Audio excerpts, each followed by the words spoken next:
नमस्कार दोस्तों, आप सभी का स्वागत एवं अभिनंदन। आज के वीडियो में हम जानेंगे निष्ठा प्रश्नोत्तरी मॉड्यूल 7 विद्यालय आधारित आकलन में पूछे गए 10 प्रश्नों के सही सही उत्तर, ताकि आप अपने उत्तरों की जांच कर सकें। अगर आप चैनल में नए हैं तो सब्सक्राइब कर दीजिएगा और अन्य दोस्तों को शेयर अवश्य कीजिएगा ताकि उन्हें भी लाभ मिल सके। मैं प्रश्नोत्तरी के अंत में बताऊंगा कि मैं प्रश्नोत्तरी को पढ़ के क्यों सुनाता हूं, डायरेक्ट उत्तर क्यों नहीं बताता हूं। आइए प्रश्नोत्तरी शुरू करते हैं।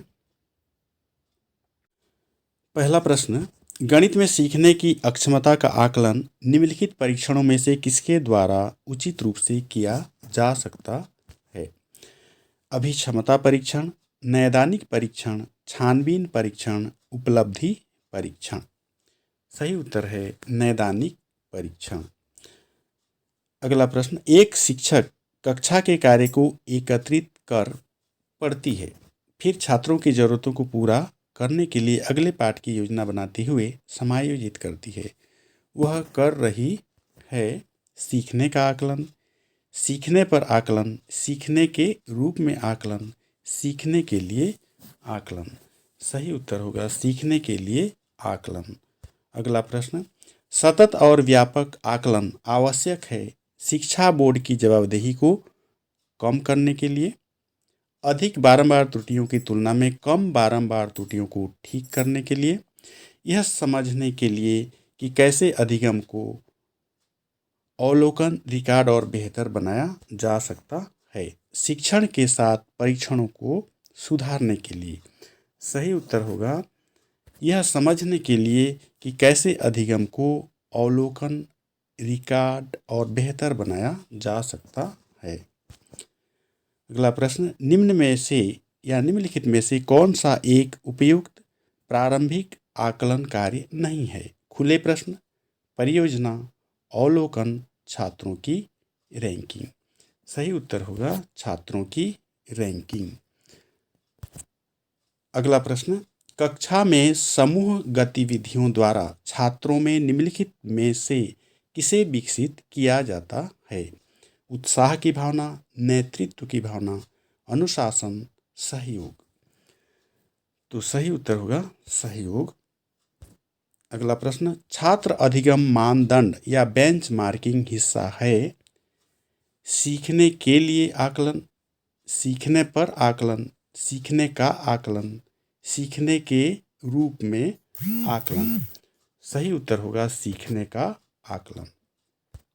अगला प्रश्न, निम्न में से कौन सी विद्यालय आधारित आकलन SBA की मुख्य विशेषता है? सामग्री आधारित गतिविधि, शिक्षक केंद्रित गतिविधि, योग्यता आधारित गतिविधि, प्रशिक्षण आधारित गतिविधि।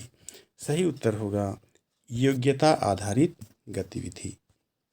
अगला प्रश्न, आकलन का उद्देश्य है किसी एक विषय में छात्र का परीक्षण करना, छात्रों की उपलब्धियों का आकलन करना, किसी चीज़ की गुणवत्ता के बारे में निर्णय लेना, किसी छात्र को अंक प्रदान करना। सही उत्तर होगा किसी चीज़ की गुणवत्ता के बारे में निर्णय लेना। अगला प्रश्न, निर्देश के अंत में उपलब्धि का आकलन करना सीखने के रूप में आकलन है, सीखने के लिए आकलन है, सीखने का आकलन है, नैदानिक आकलन है। सीखने का आकलन है।